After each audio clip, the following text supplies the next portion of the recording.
Welcome to the Gamers Inn. Come on in, pull up a chair next to the fire. It looks like you've had a long journey. I'm your host, Jocelyn, and joining me as always is my co-host, Ryan. Hello, Ryan. Hello. I'm not going to talk with a British accent. I did that in the pre-show. And it was unfortunate. It was unfortunate. Someone's been watching a little bit too much Doctor Who. You're cut off. No more Doctor Who. You know what? Maybe I'll find a good Doctor Who video game. Does that exist, listeners? I don't know. Send it my way. I doubt it. I don't know. It might. It's been around for so long. I'm sure that someone must know of some browser-based, 8-bit Doctor Who game somewhere. I'm sure there's a Doctor Who game that exists, but is there one worth playing? Oh, you didn't ask for that. It's too late now. It's like the same thing as Game of Thrones. Game of Thrones is a great TV show, but is there a game worth playing? Not yet. Not yet. More on that later, folks. So, how has your week been? Has it been a week? It has been a week, apparently. My calendar says Friday, so here we are. It feels like it's been, days. I know. This week went by very quickly. Quickly and slowly at the same time. Yeah, I guess. So much so that I decided that my Friday night pizza and beer is going to go into the podcast. So I'm going to be having my beers. I'm also going to be streaming afterwards. Drunken Hearthstone with Dills. It's going to be excellent. So now, is it like a drinking game? Like every time someone plays a Murloc, you take a shot? Oh, God, I hope not. Otherwise, we're both going to be under the table after one round. That sounds like fun. So where can people catch? That's GIS Gamer, right? On Twitch? Yeah, I'm not sure if I'm going to be streaming, but Dills is definitely going to be streaming. So we're just going to be chatting on Skype, drinking some beers and something else when we run out of beers. Who knows? Hey, you know what? Nail polish remover, whatever. Yeah, works, whatever right? gets the job done. Do not drink that. No, folks. don't. Yes. Yeah, so we're going to do the random constructed stuff. So where you just pick a hero and then hit randomize or whatever it is. Basically, you go in to create a deck, pick a hero, and then instead of picking any cards, you just click done, and then it will randomly fill in the deck for you. So you don't know what cards you get, you don't know what happens, you just go in and play a match against a friend and see what happens. So I'm looking forward to it. That's exciting. Yeah, it's going to be Drink good. responsibly, kids, but that's still exciting. And I may join you in spirits, but literally just probably have a beer and play And games. laugh. And laugh. But yeah. And laugh and laugh. So that'll be over on Dills' stream. That is Willie Dills SF on Twitch. I'm GIS Gamer on Twitch. You should go follow both of us, and whoever ends up streaming, maybe we'll both stream. I don't even know. It's just going to be a shit show, and it's going to be a whole lot of awesome. So that is part of what I have been playing over the past week is a lot of Hearthstone. There were some pretty huge changes in this last patch, and I think we're really getting close to the game that we're going to see in the end. So if you want to hear all about the Hearthstone changes, check out my Hearthstone podcast, which is The Angry Chicken, which is every Monday night on A-Move. We're not going to go crazy into Hearthstone right now unless... Have you been playing at all? No, I want to be. I want to change the way I've been gaming, and we'll probably talk about that later. But, Hearthstone is one of those experiences where it's like, it's a great game, even though it's in open or closed beta rather, but it isn't out yet. But progress is gonna stick. So I don't know. I'm kind of like, I see it. It pops up every time I boot my computer up. Like the Battle.net thing comes up, and it's like 3 or 4 people are playing Hearthstone. It's like, I can play some. Do you want to play me now, Ryan? Ryan, how about now? Do you want to play now? I want to play Hearthstone at some point. I don't know. I just I'm the kind of person who I'll get in a mood, I'll play, and then I'll find I've been playing for hours rather than just a couple games. Yeah. Those quests are addicting. That's the one part of Hearthstone that I never got into is the daily quests. They just kind of pop up and I go, meh, I'm just going to play my own way. And if that gets me bonus gold, that gets me bonus gold. So how do you play? Like arenas? Do you just play for ranked? I played a lot of ranked in season 1. I haven't really played a lot in season 2 because season 2 just started, and there are so many people that are just so good. I tried playing a match, I think Tuesday or Wednesday night, I can't remember now. I logged in, tried to play. I was at Angry Chicken rank, which is the lowest rank you can be, and the dude played. I have no idea how many he drew, but he played 6 legendaries against me. So from turn 4 to when I died on turn 10, every single turn he played a legendary. And I was just like, I can't even. So I was just like, screw this. And so I've just been playing Arena. I've been spending all of my gold over in Arena, which gets me a pack, gets me some playtime, and I haven't come up against. I think I've come up against one legendary in Arena. But yeah, I haven't seen a whole lot of that in Arena. So it's more fun. It feels like a little bit more of a level playing field. I'll probably get back into the ladder. Probably this next week. That should be enough time for people who are supposed to be at much higher ranks to do their ranking up. So Right. Let it all shake out. yeah, and then I Because can it did just reset, right? yeah, then I can start my climb because I mean I am well aware that I am somewhere in and around the kind of 10 to 15, or I guess 15 to 10 rank. I'm not going to get much higher than that, at least not right now, and I'm comfortable with that, but I just want all the people that are way, way better than me and have better decks to just kind of rise to the top. Yeah, just mosey on out of there. Yeah, so I haven't been playing too much outside of Arena, and I am enjoying Arena, which I didn't when it first started, but that does cost gold, so I'm down to my last, I think, 600 gold, which is another 4 Arena runs, and then I'll be dry, so then I'll have to go back to Constructed to earn more gold. Boo. Yeah, so we have both been playing, I started off playing a lot of it. I have definitely dropped off because of something WoW related, and I promise not to talk too much about WoW. But It's one of your resolutions. yes, one of the things that I was playing a ton of after I got it on New Year's, which I can't remember. Did we tell the story on the show or not? I think last year we did as part of our discussions of the holidays and all that. Why we were recording our game of the year So week late, into yeah. it. Right. So basically, just for those of you who don't know, Ryan and I, for the longest time, it took me a really long time to get a 3DS. It took Ryan a really long time and a lot of self-control, shall we call it, to not purchase Pokemon. And then so we got together for New Year's and we were hanging out and we were sitting there and we were just like, we should buy Pokemon. I'll buy Pokemon if you buy Pokemon. I'm That was totally the going to buy exact Pokemon. conversation. Because I was like, Jocelyn, it's the new year, and fuck it. I am giving in. I'm buying Pokemon Y. You're buying Pokemon X. Let's do we're this. both doing it. Let's do it. And then so I ended up staying at Ryan's a whole lot later because my parents don't have Wi-Fi. So I was like, come on, Pokemons, download. So yeah, now I was playing a lot of Pokemon when I was back home with my parents. I've kind of fallen off of it a little bit because the only time I really get to play my 3DS, when I get home, I want to play on my console or my PC. So usually I just play on my commute. My commute is about an hour and a half a day. It's about 45 minutes each way. So, but then I got into all the WoW books, the lore books. So I read Cycle of Hatred, Rise of the Horde, and The Last Guardian in the last week and a half. I can't get enough of them. So they've taken up my commute, and I haven't been Pokemoning in about a week. Well, I mean, those books are great. A couple of them are by Christy Golden, right? Rise of the Horde was Christy Golden. That's the Golden. first. That is the first one of hers that I've read. There are a couple of others that I currently own, but I haven't gotten to yet. I'm reading them in the order that the lore happens. So Right. I'm reading the first ones that I read were the War of the Ancient Ones, which happens 10,000 years before all the events of Warcraft and then World of Warcraft. So, but they weren't the first ones to be published. So I'm trying to read I know Cycle of Hatred was kind of out of order. I misread a wiki article. But anyways. That was the Theramore incident, I think. I can't remember. Yeah, so I was reading that one and I was just like, this doesn't make any sense. I haven't even figured out who Thrall is and all his backstory and all of that, and so why am I reading about him and Jaina? This seems very out of order. And then I was like, well, I'm halfway through now, I might as well just finish it. So There's some great Thrall ones that deal with pre-Warcraft, and then there's 2 books based on Warcraft 2 and Warcraft 2 expansion. yeah. I think I read the first one, but not Beyond the Dark Portal. Yeah, so Beyond the Dark Portal I bought. Okay. I bought the Warcraft Archive and Beyond the Dark Portal. The Warcraft Archive is 4 of the books in one. So The Last Guardian is the first chronologically lore-wise. So that's why I started with that one. So, but yeah, it totally took me away from Pokemon.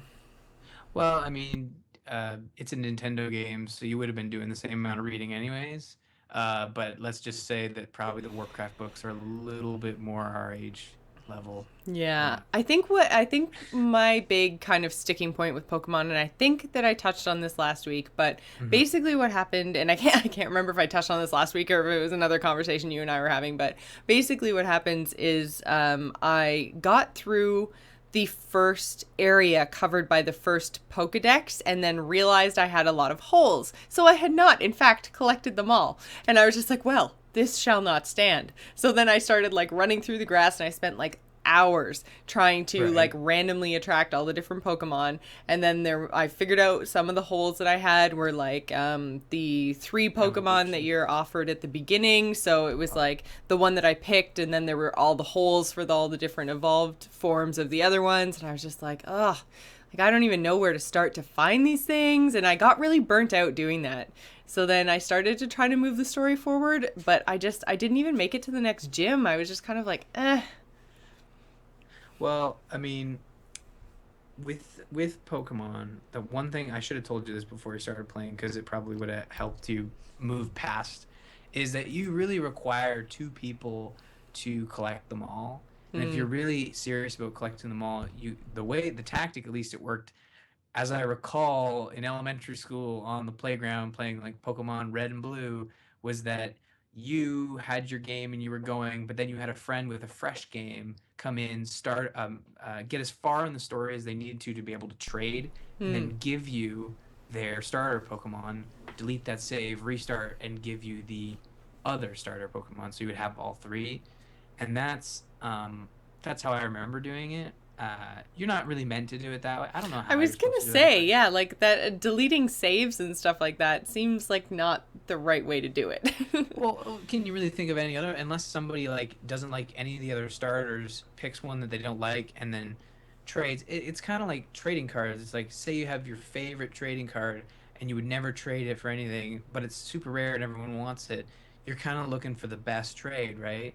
So when it comes to Pokemon, like really, you wouldn't give up your uh, I can't even think of the names of the starter Pokemon, but the green one, Yeah, you love it to death and you'll the never little give it up. frog But guy. yeah, is that no? I thought that was the blue one. Oh, he is blue. Oh wait. Yeah, and Anyways. but it's weird, and really the easiest way to get those starter Pokemon is just to trade. And other things we do on the playground literally is like, okay, I need this Pokemon and you need this Pokemon. Let's just trade. They register in the Pokedex, and then we'll trade back, so we have our Pokemon back. You know, Hmm. and that's literally just to fill out the Pokedex. I think the fun of playing that game really is collecting as many as you can, but also just progressing through and facing off against the other trainers Hmm. and collecting the badges. I think I might be a little farther than you. I got to like this castle or this mansion that had like a bunch of gardens, sort of Oh yeah, like dude, I'm way past there. I'm you at the way past coast there. now. I have a fishing rod Oh, to fish oh. for water Pokemons. I'm way Oh. past you. Come on. So you just don't have the second gym badge yet then. Yes, exactly. Yeah, I kind of Oh. unlocked the path down to the second gym, and then I was just kind of like, I'm done with this. So I'm gonna read WoW novels. I was gonna say, so do you have any inclination, encouragement to go back to it, or you just kind Oh of like, yeah, oh, I will. I will absolutely. oh, I mean, like I said, I've blown through three WoW novels in the last week and a half because I just can't get enough of them. And yeah, then plus they're fairly easy to read, and especially the ones included in the Warcraft archive are quite short. Like I think the Last Guardian was like 200 pages maybe. So they're a whole lot shorter than some of the previous ones. So I'm going through them really quickly. And once I'm done reading, then I'll go back to playing the 3DS on the commute. But I find that for whatever reason, even with the 3D turned off, it makes me a little bit nauseous on the bus. And I don't know if it's because it's like a moving picture, but yeah, I can read a book, but something about playing the game sometimes just throws me right off. it could be the way the world kind of scrolls and the fact that the way your Maybe. character moves, because I found that was a little weird for me too, because in past games, like I haven't played in 6 or 7 years, and in those like, previous to the 3DS, all of those games were top down and you ran around on a screen, right? Mm-hmm. In this one, it's a fully 3D world with fully 3D Pokemon, and when you're running or rollerblading in this fact, which is kind of annoying because it feels like you're So skating. annoying. It's like you're on ice, and I'm like, no, no, no, I want to go back. No, I want to talk to that person. Okay, just I nope. find you go too fast, that you go Yeah, from like standing still to like 60 miles an hour with like one push of your foot, and it's just like boom, gone. And I was like, no, wait, I wanted to take a step. It's so annoying when you're trying to go up and talk to somebody and you're just like, this way. No, wait, I meant this. I just want to stand in front of you. Damn it.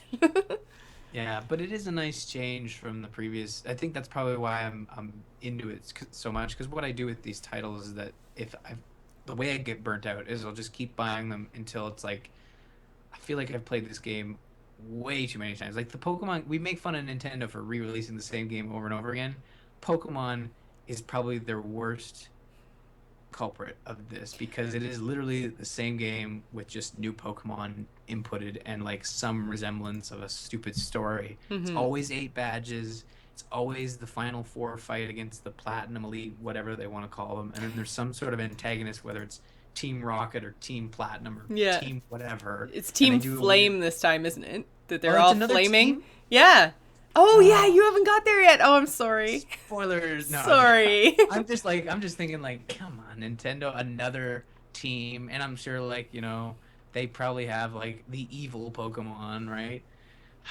Coughing, just so misunderstood in the Pokemon series, but no, I'm really enjoying the way it looks and the change. A lot of people made fun of the colors of the game when it first got released, but I'm kind of digging the art because Hmm. it's not like it's not the same. If you look up the old Pokemon games, you'll know what I'm saying, but it's not like the stale, flat world.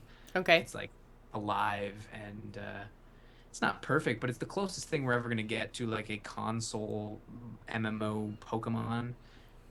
But no, I'm not as far as you. I haven't met Team Flame on or whatever, but I'm I'm looking forward to kicking their butts. Yeah. So, I mean, I was playing a lot. I think I've probably sunk about 15 hours into Pokemon, and I think Mhm. I need to get back into the main storyline. I just got my Actually, I'm not going to tell you because I'm further than you, so I'm not going to tell you what kind of awesome Pokemon I just got. So there. You need to tell me what level you are so I can catch up and then we can actually fight so it's a fair fight. See, and this is the thing that I think has spoiled it for me is that none of these battles seem like there's any kind of peril for me because my main Pokemon, I think, is level 32, the one I've had from the start.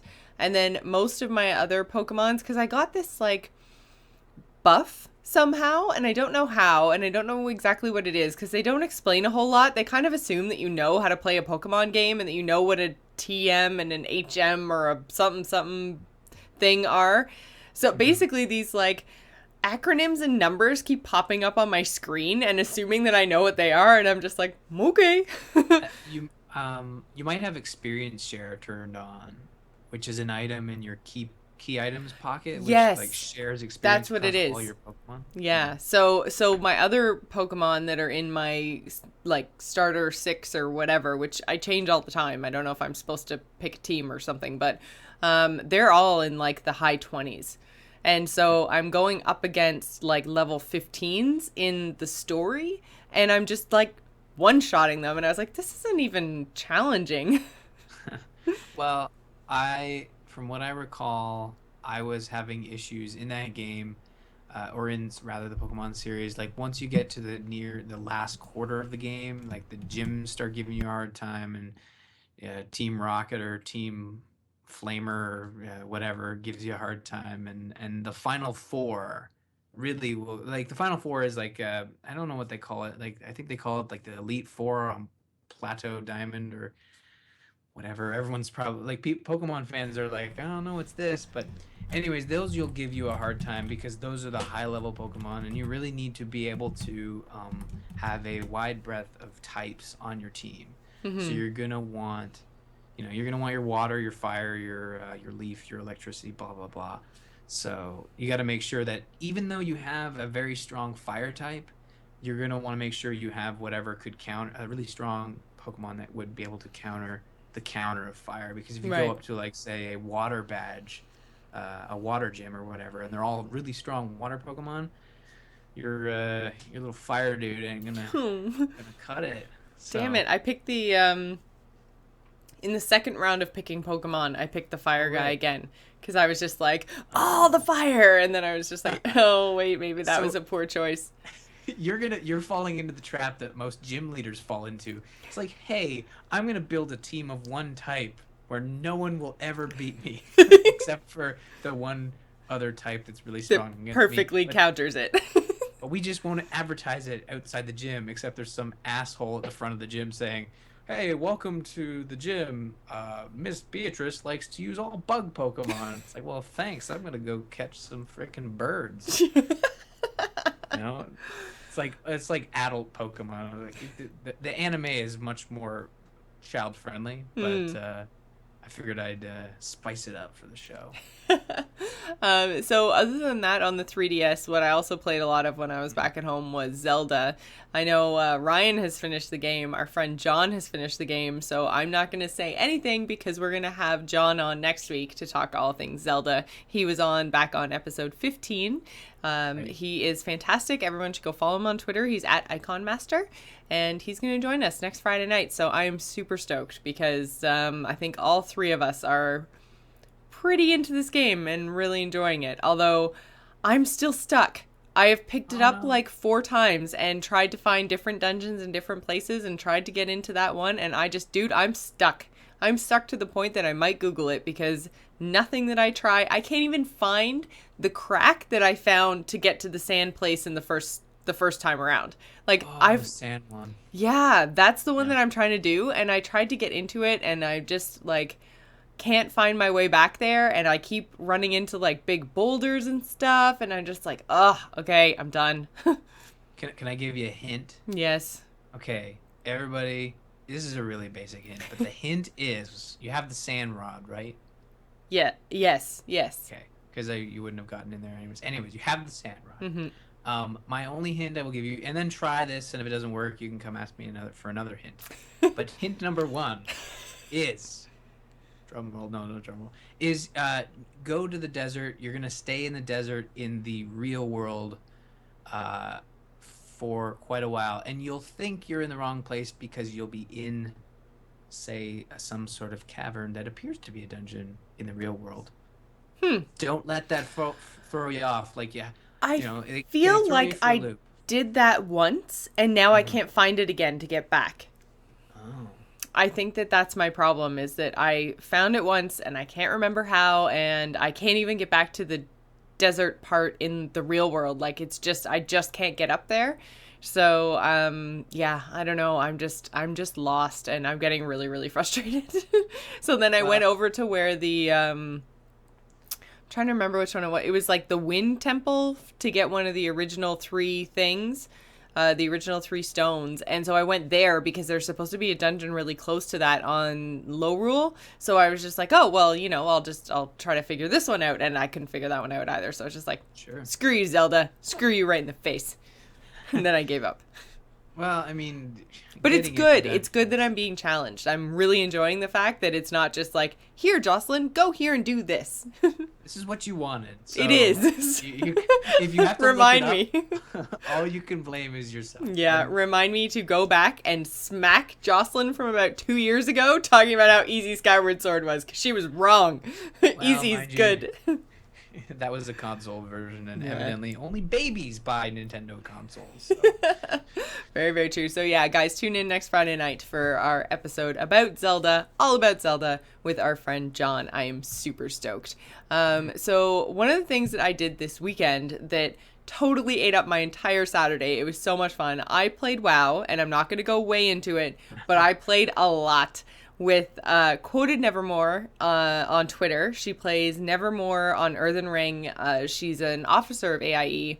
And we decided that we'd seen a lot of the Horde side, but hadn't seen any of the Alliance stuff. She's been playing WoW for years and has never experienced the Alliance content. So I was like, you know what? I really want to see what it's like to level up around Stormwind and everything else. So I also wanted to learn how to heal and be a priest, because I'm going to use the Warlords of Draenor expansion to get a level 90 priest, but I didn't kind of want to go into it with no experience. So we are leveling Alliance characters. I'm leveling a healer, and we're going up through battlegrounds, and it is the most fun I have had in WoW ever. I love healing battlegrounds. It is awesome, and I rock at it.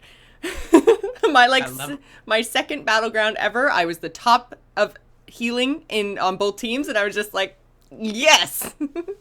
Nice. I was really, really happy. I'm really good at it. I have a night elf. She's awesome. I can do that shadow meld thing, and yeah, it just, oh man, so much fun. So that's what I did all Saturday. So I was planning on playing Assassin's Creed 4 last Saturday for at least a little bit, and then she messaged me, and it was like noon my time. I'd like just got up, had pancakes, and then she's like, so I'm awake and I've poured coffee. Do you want to WoW now? And I was like, yes.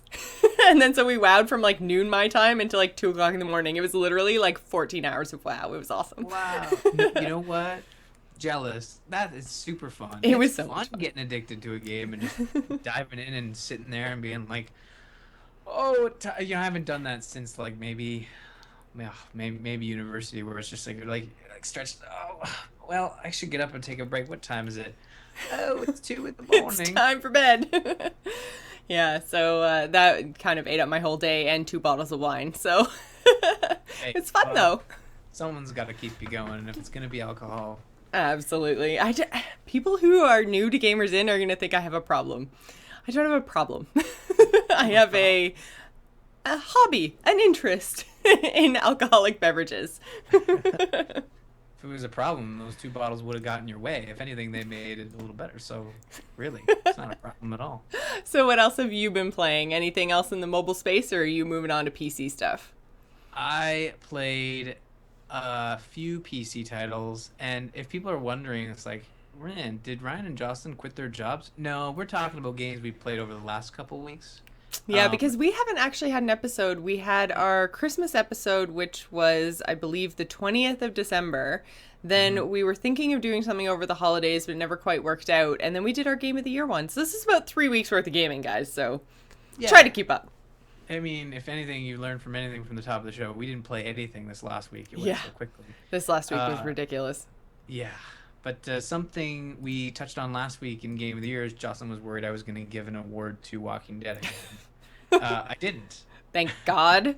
But I did play Season 2, and one of the things we commented on is like it came out with little fanfare, and I had stated that, and we might have even talked about this after the show, but it came out so far into December that I think a lot of people just didn't ignore it. They more just enjoyed it and went on their holidays. I think it might have been, Telltale said, like, we'll have it out before the end of 2013. And then they did. And it might not have served them very well because it kind of came out and then everybody went away. Yeah, they would have been better, I think, to hold off, to just release it in kind of maybe even late January to February when there's literally nothing else coming out. Like, we're not seeing anything until the spring releases, and that's going to be, your Wild Stars, your ESO, which, oh God, now that I found out that I have a tact for healing and I'm really good at it and I just love it, man, that is going to be so much fun to heal in ESO where it's like PvP all the time. Dude. Anyways, so I think they should have held off, I think. Yeah, well, I mean, that being said, the quality of the game is fantastic. It's I think the reason it wasn't such a big splash is because we already had that splash with the original Walking Dead. Mm-hmm. And when I say this is more Walking Dead, it's not a bad thing. It's a really good thing to say because we were all worried that are they going to be able to follow this up? Mm-hmm. Well, it's very similar to Batman, right? Like, I mean, everyone's, biggest criticism of Origins was, oh, well, it's just, Arkham Asylum and Arkham City all over again. It's like, and? That is bad. Why? Because I'm pretty sure that's awesome. No, I mean, with Batman, it's like, I haven't been able to play it yet, but it's more Batman, and you're going to play it and be like, yeah, that was more Batman. I had a lot of fun, but I'm not going to go shout it from the rooftops. Mm-hmm. Yeah, I guess that's true.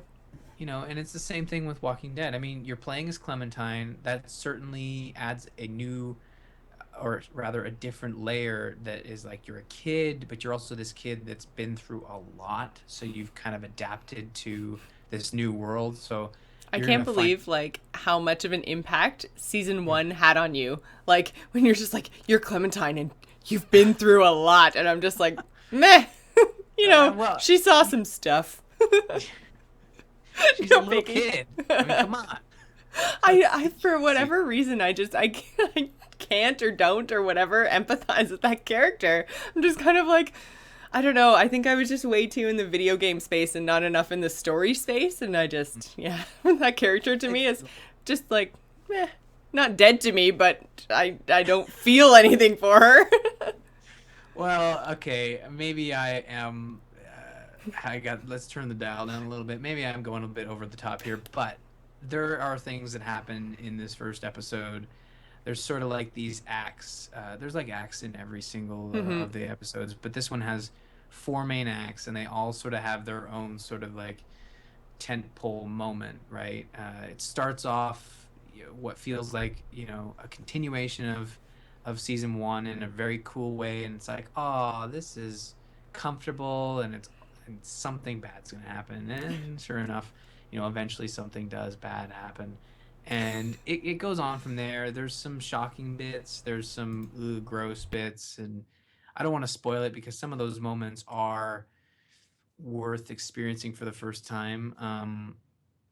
Yeah, and I don't know. I'm looking forward to episode 2. But like I said, it's a continuation of a great series, but it's not doing anything crazy new. Mm-hmm. And do we have a release date on episode 2? Probably nothing concrete, but it seems like what Telltale's trying to do is to do 1 episode of Walking Dead, then 1 episode of The Wolf Among Us. Right. So we get The Wolf Among Us the first week of February. I wouldn't be surprised if we see episode 2 late March, early April. Really? You think that? I feel like the first season was much more compressed. And I know that I played it all at once, but I feel like you started talking about it in maybe August or September. And then I feel like it was all done by kind of Christmas. Because I remember I played it before our Game of the Year episode. And I played everything all together. No, it came out May, and then we had one, it was every 3 months from there. I think maybe episode 2 came out a little sooner than a lot of the later seasons. But it was all wrapped up around Halloween, I believe. So you may be right. Yeah, that makes sense because I bought it, I think, on the Steam sale for American Thanksgiving and played it just after that. So, yeah.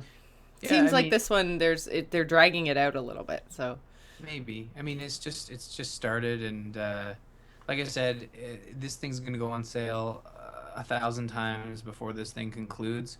So in the spring sale, I'm sure it'll go down, and even before episode 2 came out, it might have been like 25% off during the winter sale. And I mean, if you enjoyed season 1, you're gonna enjoy season 2 because it's more of that, and there are certainly moments to experience in it that are kind of like, what? Oh my God, what's happening? But there's just like the other ones. At the end of it, it's like, make a decision. And it's like, oh, what? The one thing that I really do enjoy about that whole making a decision thing is I love in Walking Dead, Wolf Among Us. Wasn't there another one too? Maybe not. Maybe not. Anyway, so what I really like about the Telltale titles that make you make a decision is that at the end, they're like, oh, you and so many other percentages of people chose to blank. And, I really like that, to just be like, of all the millions of people or hundreds of thousands of people or whatever are playing this game, I am either in the minority or the majority, and I wonder how that changed, and I wonder why they picked the other thing. And, it throws this really interesting dynamic to the end of a game. So it's almost like even when you think you're done, and even when you think that you can stop thinking about it, you're still thinking about it. You know what I mean? So I think it throws that extra dynamic into the end of the game, and I really enjoy that. It's like a mini game. I think, yeah, and with these titles, I'm probably not going to go much more into detail on the rest of these episodes. Like, we may acknowledge they exist, and if something crazy does happen and it goes public, it'll be like, we'll comment on it. But unless we've both played it and we can talk spoilers, it's probably not worth going into detail on it. But it's great, and if you enjoy Walking Dead, certainly pick this one up. For sure. But Jocelyn has her mic muted. I did, sorry. I was typing. I know. Yeah, so Walking Dead, man, it's great. Pick it up. The chat room knows what I was typing. Um, but yeah, so other than Walking Dead, have you been playing anything else PC based? Yeah, I don't know if anybody saw this, but Broken Age, which is Double Fine's adventure that they kickstarted, actually finally came out, at least the first half of it. Um, I kickstarted three games in 2012. The first one being Goddess. I want to say Goddess, not Godess. Godus? Is it Godess? I I still think it must be. It because goddess is not spelled Godus. Wait, well, whatever. Anyways, that game that we shall not name because it just brings up too many Because bad something memories. does bad happen. Yeah, something does bad Something does happen. bad happen. Uh, and then the other one was Republique. Do you remember I Republique? do, I do. I saw that. I looked up. I think we were looking for something to give Joel's mom for her birthday because her birthday is the first week in January, and she has an iPad and she loves playing games on the iPad. And so I looked up. She's like retired, and so I looked up like best iPad games for seniors, thinking that wouldn't be offensive. But apparently, Republic was on the list, and I was like, what? I was like, first of all, oh, that came out. And then second, I was like, hey, I wonder why they think that that's a good game for seniors. Because everything else was like, crosswords and like stuff with big text or like match Mm. three or like nothing too crazy. And then Republic, I was like, okay.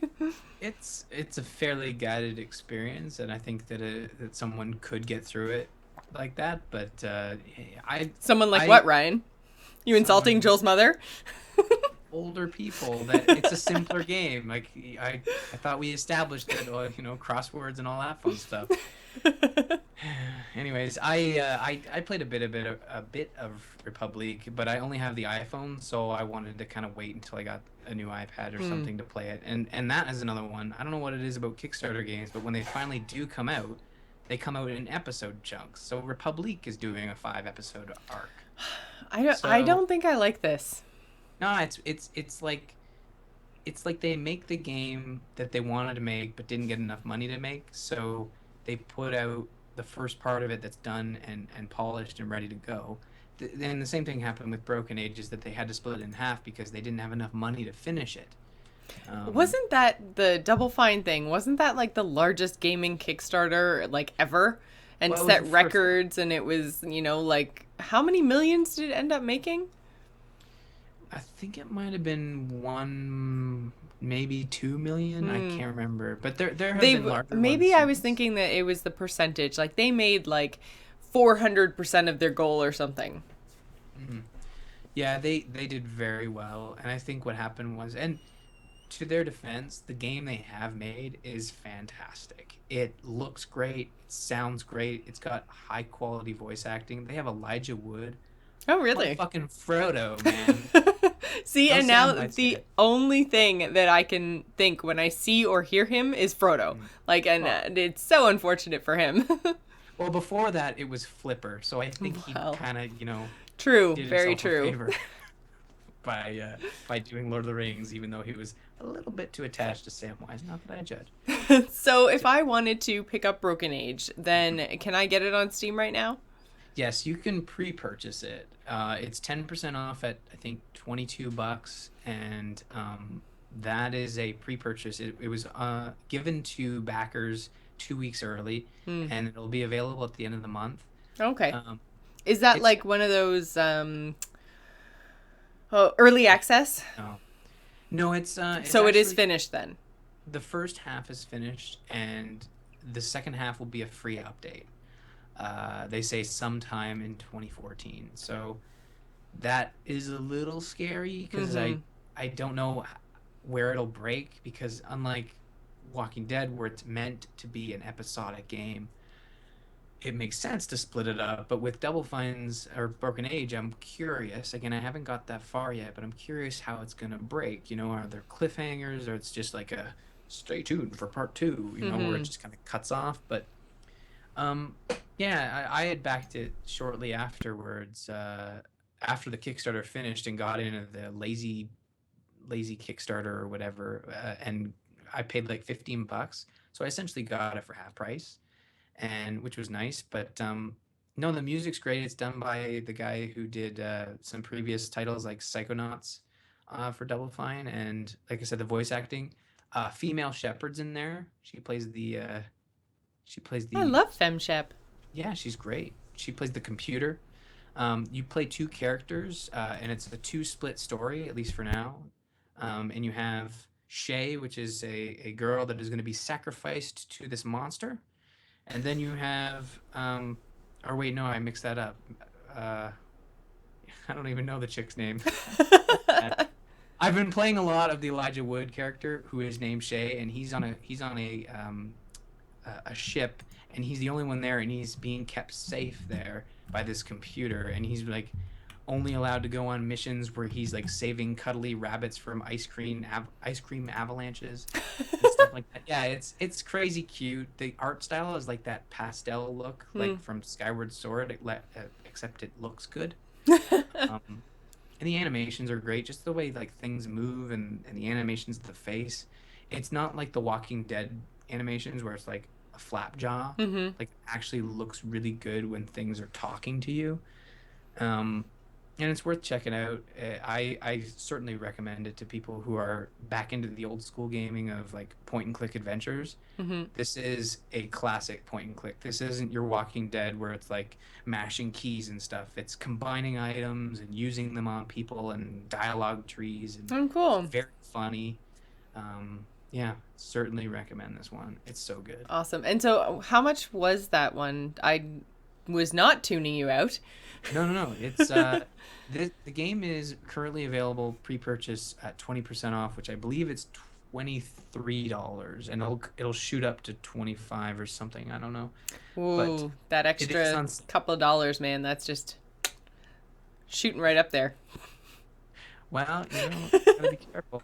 Hey, that's $2. You might just need that Tim Hortons. Roll Up the Rim is coming. Roll Up the Rim is coming back? Yeah, it's like Excellent. oh, it's 10%. Yeah. So yeah, you literally are saving dollars.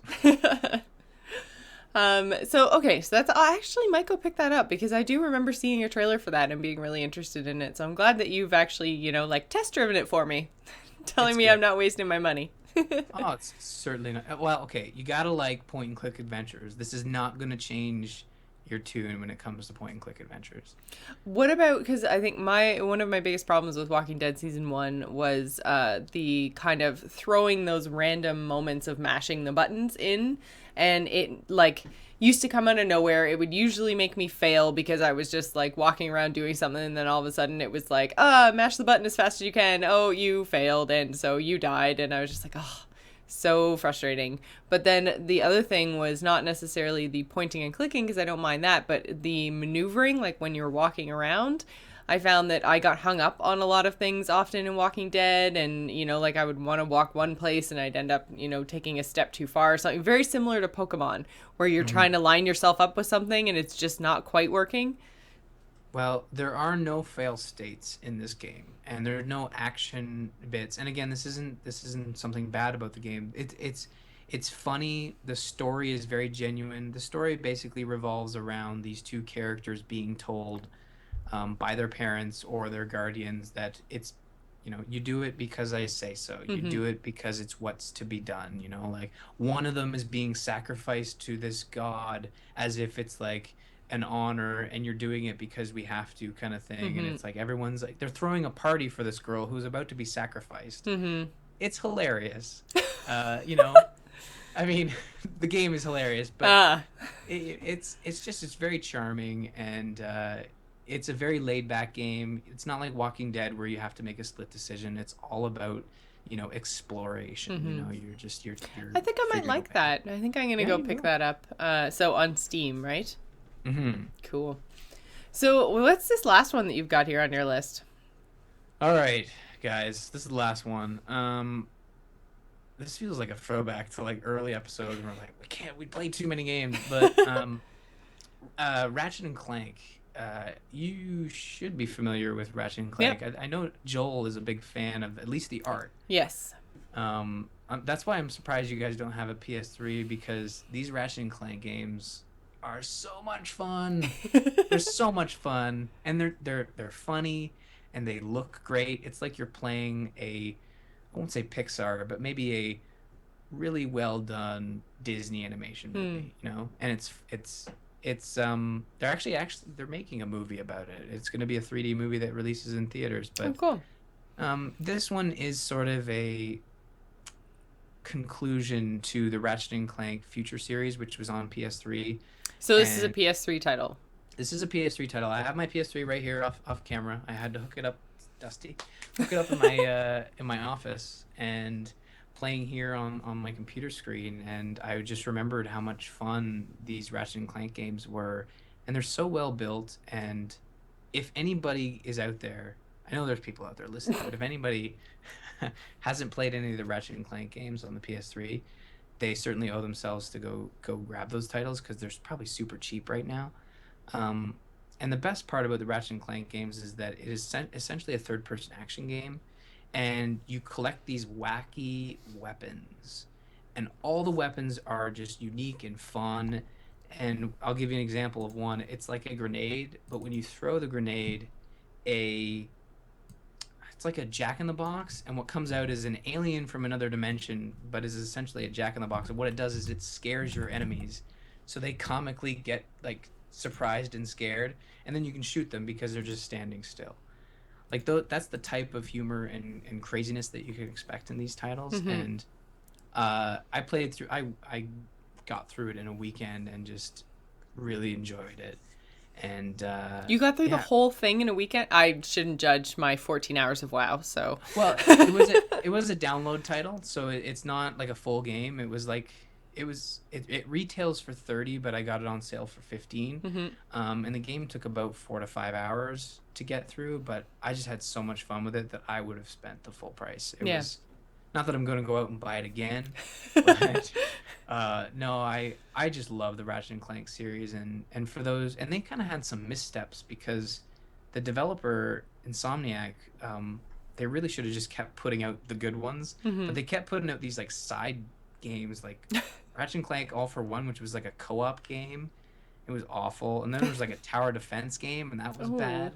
And they finally got back and just said, oh, you know what? Let's just make a true Ratchet and Clank into the next, just make this one, and it's great. And I now I want one on PS4. I need one right now.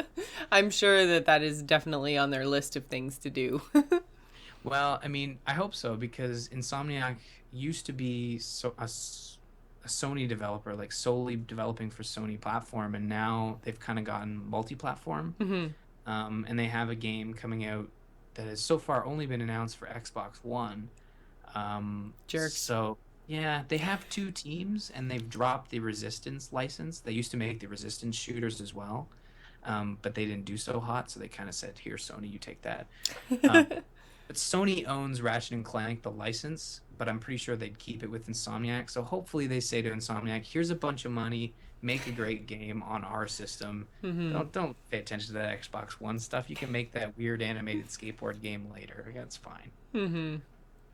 Well, I'm so looking forward to hopefully eventually at some point getting a deal on a PlayStation and experiencing all these titles. I honestly miss Fat Princess. Freaking love that game. You can't get it anywhere else. Well, you could get it on Vita. What? You can get Fat Princess on Vita, I'm pretty sure. Can you really? Oh, man. Well, I just bought my portable gaming platform. I wish I'd known that before I spent money on my stupid Nintendo. You're going to buy a $200 handheld... Okay, I shouldn't say this, but I'll finish my thought anyways. You're going to pay $200 for a system to play one game? All right. Yeah, you shouldn't go there. Shouldn't go there. I know, but seriously, Fat Princess, no. PS3 is probably where you want to go, and definitely grab those Ratchet and Clank games, because if you don't enjoy them, I mean, Joel certainly will, because they are like, it's like playing a Pixar game. It's great. So true. One thing I have been absolutely loving on I was going to say PlayStation, but that is not what I have. Xbox is the Assassin's Creed 4. So I got that for Joel for Christmas, and he's been playing through it. And one of the biggest problems that I find is that he played through it at mom and dad's, and then so had a save game there. And he doesn't have Xbox Live, so he couldn't save to his cloud. And then what I did is, because I do have Xbox Live, I signed into my brother's Xbox and I was like, okay, I'm just going to copy Joel's save over to like my cloud and then we'll take it home with us. You can't copy a save game from one user to another. It's just freaking data, people. Oh man, I was so mad. So mad. You can put them on a thumb drive, you know, right? Well, I probably could have put it on a thumb drive, except I didn't have a thumb drive. I have a cloud. They're like $12 at Future Shop. You could go buy like you only need one that'll hold like a gig. Well, but then I might as well buy Xbox Live for Joel so that he can play multiplayer stuff and use the cloud for a month. How much do you think? I know when I was in high school, thumb drives were like $60, but now they're like $5. Xbox Live is $15 a month. Right, but then you'd have a sweet thumb drive. Anyways, point is, Microsoft is dumb and should just let me save my data wherever the hell I want to save my data. Anyways, so he played through probably, I'm going to say about 6 to 8 hours probably of the Assassin's Creed 4 content, and I watched him play most of it, and then while I was playing Pokemon. And then he started playing through it again, and he's now further than he was at Mom and Dad's place. And then now I've started my own save, and I'm playing through stuff. And so it's the third time in 3 weeks that I've seen the same content. And I wanted to bring this up because I think we touched on it before, but this is basically, Ryan, what you were saying the big problem is with renting a game and only getting a few hours in and having to replay. You know, it's not enough that you've gotten the full game experience, but it's just enough to, you know, kind of throw you off and make you not want to play the game again. So I don't know, where do you fall on this? Should I keep going with this title? I do like it. I like it. It's just that I know I have about 10 hours of content between me and new content. Here is a similar situation. I'm actually in a similar situation with this game specifically, although I haven't gotten far enough to go out and pick it up. I rented this one and got about 10 hours in, and I'm looking at replaying it as well on the PS4 eventually, because I went through the effort of catching up to Assassin's Creed 3, and I'm like, okay, I did all that work. Now I'm caught up. Now don't let this happen again. Yeah. And I'm already starting to see this happen because the way the cycle works is Assassin's Creed 5 is going to be announced in like 2 months, Mm-hmm. you know? And there'll be a whole marketing campaign for that game to come out in the fall. Yeah. But where I stand is like I usually run into this issue with a game that I haven't played in a long time, so I'll feel the need to start it over, because I haven't played enough to remember. I haven't played lately enough to remember what I was doing. Mm-hmm. But there are certain moments where it's like, you know, the payoff isn't there because you remember it because it's payoff. You know, Right. Payoff usually sticks around. Mm-hmm. So being so soon and having to start over, it's going to be tough. But I think the Assassin's Creed mechanics are fun enough. Just like stabbing dudes has never been more fun. That's true. You know, I so do like stabbing dudes. I think with that in mind, you know, you might be able to get through it no problem. Like you said, you gave it a stab, right? You went in there and gave it a couple hours, or you haven't? I did, yeah. No, I did. I went in and I played some, and I knew enough from watching Joel play that I should go and try to find all the treasure chests. And I think I'm having the same. It's really funny because generally, at least achievement-wise, I'm quite a completionist. But I'm finding that I had the same experience with Pokemon where I'm running around and trying to get everything and trying to complete everything before I leave an area, and I'm getting burnt out. So the starting area for Assassin's Creed, I can't remember the name of the little island that you're on, but it's when you're chasing down the assassin, you kill him and get his clothes, and then you go and commandeer the merchant ship. And, well, I guess you don't really commandeer it. Basically, you make friends with a merchant who lost his captain to a bunch of pirates, and so you agree to captain for him, and he agrees to take you to Havana. So Havana. And so that starting island, I found everything. Like, I went to every treasure chest. I caught every sea shanty. I, you know, like, just did everything in the little starting zone. And some of them were a little bit janky with, like, jumps and stuff and getting angles just right on. And I was just like, oh, man. And by the time I finished that little starting zone, because I didn't want to go back again, I got to Havana. I did, like, 1 or 2 little missions in Havana, but not much. And then I was kind of like, okay, yeah, I'm burnt out again. So it's really interesting. My playstyle is changing a lot in these, like, more adventure titles where I'm just like, I want to complete things, which reminds me, I bought Skyrim on the winter sale for PC, the Legendary Edition, so that's going to be happening. Speaking of completionist. Yeah, I'm going to make a recommendation that you might not like, but don't do the side stuff in Assassin's Creed games. Because you will get burnt out Yeah. because you're literally doing the same thing over and over again that isn't fun. That stuff, you know what I'll probably end up doing? I'll probably end up doing all that stuff, but I'll uh, delegate, all that side quest running around finding chests to when I'm on the treadmill. Because it's mindless, storyless drivel that you're just running around. There's none of those British words. You're running around just collecting crap, and it's perfect for the treadmill because I'm zoned out and I'm just doing stuff, as opposed to trying to run without falling over. But I think maybe just try and do the story stuff because all that side stuff will still be there. The game will open up when you beat it. It does, every single one of them do. So you don't have to worry about getting locked out of that content. At least until you catch up in the story. But when it comes to Skyrim, that'll be really easy to play through because you can start with a new character, a new build. I could never imagine doing that now that I've put like 80 hours in. I actually went back and finished all the DLC, and that is totally worth doing, especially with an inventory mod.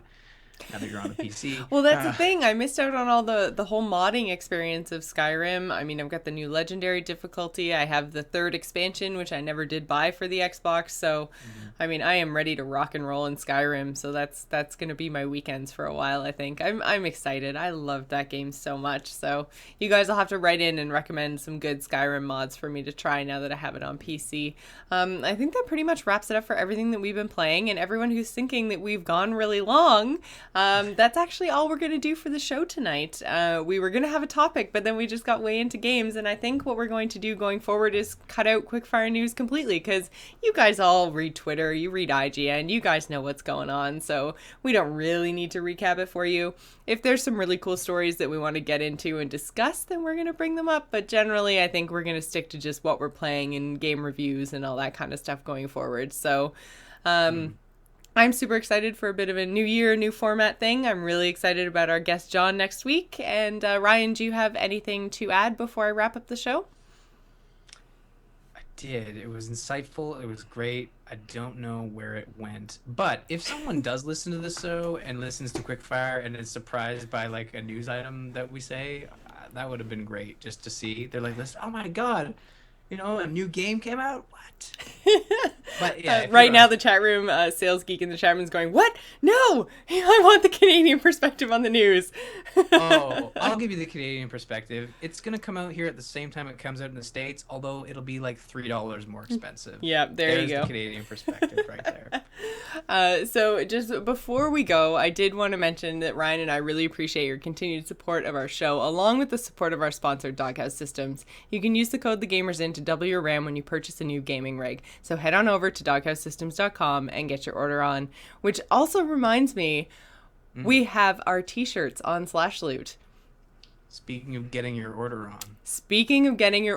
So that is /loot.com. They have t-shirts not only from The Gamers Inn, but also from my other show, The Angry Chicken, as well as Ryan's show, which is Zombies Ate My Podcast. There are some wonderful t-shirts from the one, the only, Carter Johnson, who draws the most amazing, cutest little awesome things like the Best Pals t-shirt. There's a whole bunch of Frog Pants shows also that are up there. So all the way from Final Score and TMS and I don't know, Ryan, what's your favorite t-shirt that's up on /loot right now? It's funny. I only have the shirts, like the show shirts that we have, but I go on there and there's like a new shirt on there every time. And you're right, those Carter Johnson ones are really cool and they're unique. Yes. I think that's the best part about like the Johnson art is that you could just I mean that in the nicest way possible, but any of the Johnson art, like whether it's Carter or Scott, like you can wear that around and it's unique that people are going to be like, what is that? You did not pick that up at like Spencer's or Walmart or whatever. Like that's unique. That's the best part about that stuff. Very, very Also true. said Johnson. Yeah, so. you did say Johnson. You talked about Johnson art. Made me giggle. Why is it that we always need to draw Johnsons on everything? I don't even know. Well, that's why I said Spencer's Gifts. That's pretty much their MO. I think that pretty much does it for the show for tonight. So you can visit us on the web at gamersinpodcast.com. You can also find us on A-Move TV, along with other fabulous podcasts, which include StarCast, Campaign Roundtable, Biggest Fan, A-Move Radio, and The Angry Chicken. You can follow us on Twitter. You can find me, Jocelyn, at GISGamer. Ryan is at R. Murphy, and don't forget to follow the show at The Gamers Inn. The video versions of all our episodes can be found on our YouTube channel, which is youtube.com/JocelynMoffat. You can also find us over on Facebook and Google+. If you have any feedback about the show, you can email us at info@gamersinpodcast.com. So before we go, I just wanted to give a quick shout out and thank you to Greg Moffat for creating our music. You can find him on Twitter at SoundsInfluence. We would also like to thank Joel Duggan, who does all of our graphic work. You can find him and everything he does at joelduggan.com. So thanks for staying at the Gamers Inn, and remember to tune in next week. Goodbye, everybody. Bye.